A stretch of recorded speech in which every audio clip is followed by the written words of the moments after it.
of fun. I think we'll have to play differently, than we did, last few years, having an inside presence, like Jackson, I think impacted how we played on both sides of the ball. But I thought we had a really good summer. Developed a lot of chemistry. I think on and off the floor. So this group has, really done a good job of, growing together, and we still have a lot of room, obviously, to improve. No, it's been fun. What have you seen from Denai and then Nadira coming back for the medical red shirt? Denai's been good. She was a really important part of our team a year ago in a backup role to Jackson. And then Nadira just, couldn't be prouder of, her commitment to rehabbing the Achilles, and she's back really, really close to being full go. You talked about playing differently. What does that look like this summer? And does that mean like taking more threes or the range, or does that look? Yeah, for sure. I think spreading the floor a lot more. To use a football, as I see David Lawrence back there, a football term is, I don't know that we're going to be able to run the ball a lot. we may have to pitch it around a little bit and spread it out. So, which plays into Samaya Nichols' hands, I think. Just as a playmaker, and we had really a lot of intent went into our spring recruiting and trying to add shooting, around her to create more space. Coach, we talked to the girls a lot about leadership. We asked a lot of questions regarding that. You talked about Jackson leaving and how she was such a vital player last year. Couple questions just with Samaya. She's only a sophomore, but she will be taking the leadership role this year. What do you expect out of her, and how does that make you feel as a coach, knowing that she's working so hard to obtain that leadership role? And a follow-up question, how do you feel about Jackson being drafted to the Connecticut Suns last year? How did that make you feel as a coach? With Samaya, I think she had so much experience, beyond her years, as she demonstrated last year, and I thought really picked her moments. Being a freshman on a team with 4 fifth-year seniors, she really observed a lot. I thought she learned a lot. I thought that she picked her moments to speak up.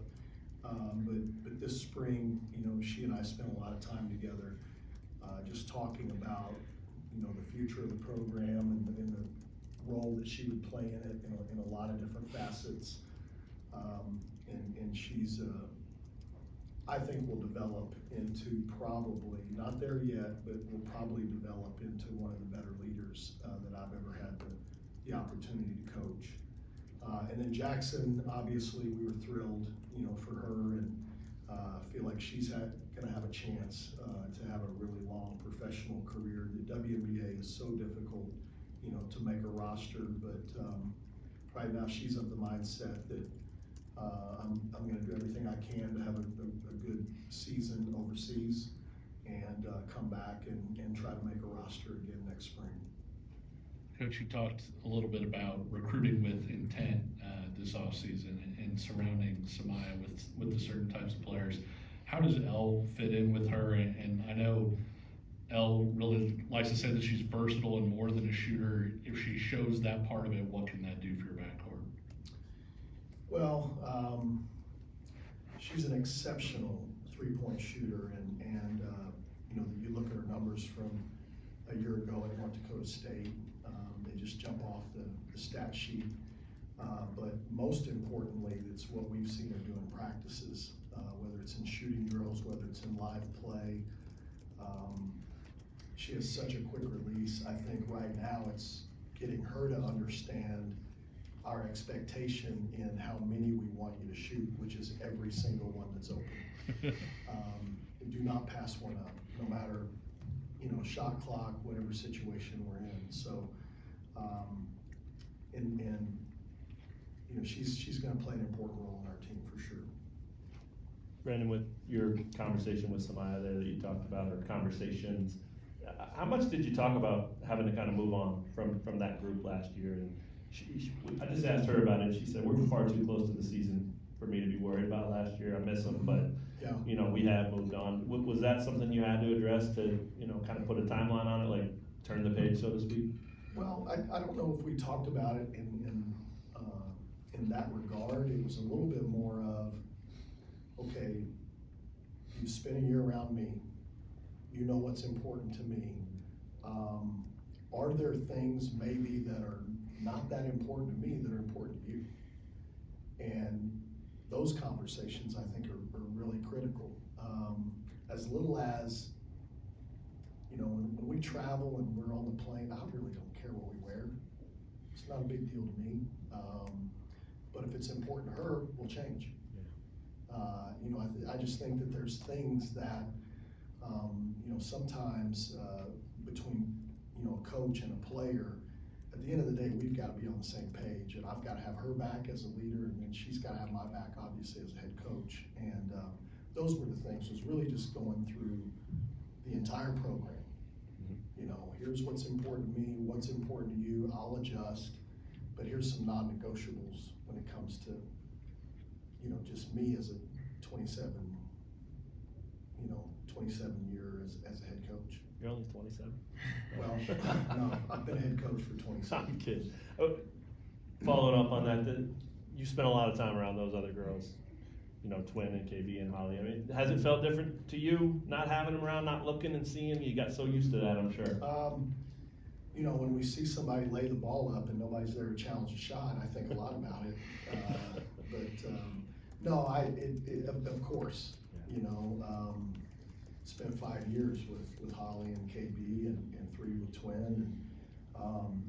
But we've stayed in very close contact. I was texting with Twin last night and you know, FaceTime with Holly on her birthday, and KB's playing right now in Portugal and stayed up with her. So, you know, and now it's a different type of relationship, if you will. But sure, I think about them, and there's times where, you know, we use them as examples in practice, good and bad, probably. If I could real quick, did it feel like the right time too? Like you have Samaya and you're looking to the future so much.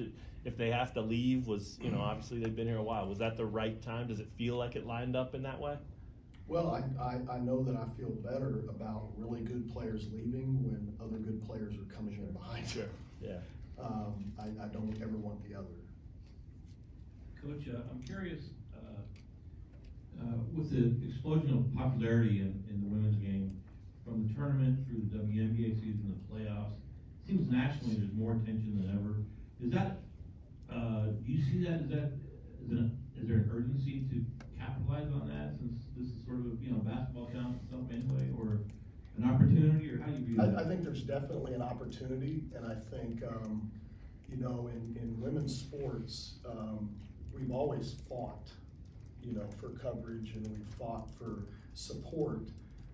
I think it's now a really good time as an administration, you know, to capitalize on it. And I think that's what's been great about Travis, is he sees that, and he's been incredibly, you know, supportive of our program and of our young women.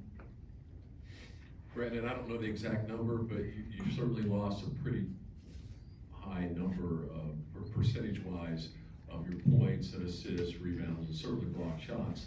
You're still picked top half of the Big 12. But just talk about the respect shown towards your program, and also the newcomers coming into the Big 12, and how does that play into the chemistry? I think it's hard, you know, in the portal era. I may be off here, but I think there's 220 women's basketball players in our conference, and 116 of them are transfers. The fewest number of transfers on a roster is 5. The most is 12. So I think it's pretty difficult to pick preseason polls, you know, in this era. I do know that Iowa State returns a lot. I know K-State returns a lot. I know West Virginia returns a lot. I I know Baylor returns a lot. So immediately, to me, those are the top four, you know, that you think about. And then Utah has been really good when you talk about, you know, the additions. Colorado had a great year last year, but then their program got rated. It's the nature of it. I think it's going to be really difficult to pick, you know, from year to year, you know, how programs are going to stack up. As far as we're concerned, I think, you know, people have respect for Samaya, have a lot of respect for Wybett Mayberry, and, you know, hopefully we'll go and compete at a really high level and be competitive in league play, and you know, I think we have a chance, obviously, to be a tournament team again. You mentioned Wybett. What do you see her role being, and what do you expect or need from her? Well, she's been a lot more vocal. You know, we've always relied on Wybett to be a defensive stopper, especially when it comes to perimeter play. We are going to play her off the ball more, which you saw us do that late in the year last year. I think when we moved Samaya to our primary decision maker and moved Wybett off the ball, you know, we lost 3 games. We lost at Baylor, I think by 8. We lost to Texas, who was a 1 seed in the conference tournament, and we lost to USC, who was a 1 seed in the NCAA tournament. So we feel like those adjustments started paying dividends even last year. Coach, when you look over this schedule you've seen this year, are there any matchups that you and the players on the team you think are really fired up and ready to go to play those teams? You know, we haven't really dove into it that much yet. We're only 14 practices in. I think there's going to be some new places, obviously, in league play. I mean, we're looking for new hotels and new steakhouses, so if anybody's got suggestions, we'd love to learn about those. I would say in the non-conference, the opportunity to play Penn State here on our home floor, and then obviously playing Iowa in South Dakota, I think, are 2 things in the non-conference that I know I think about, in addition to a really, really good tournament that we're going to over Thanksgiving. Thanks, Coach. All right, thank you guys. Thanks.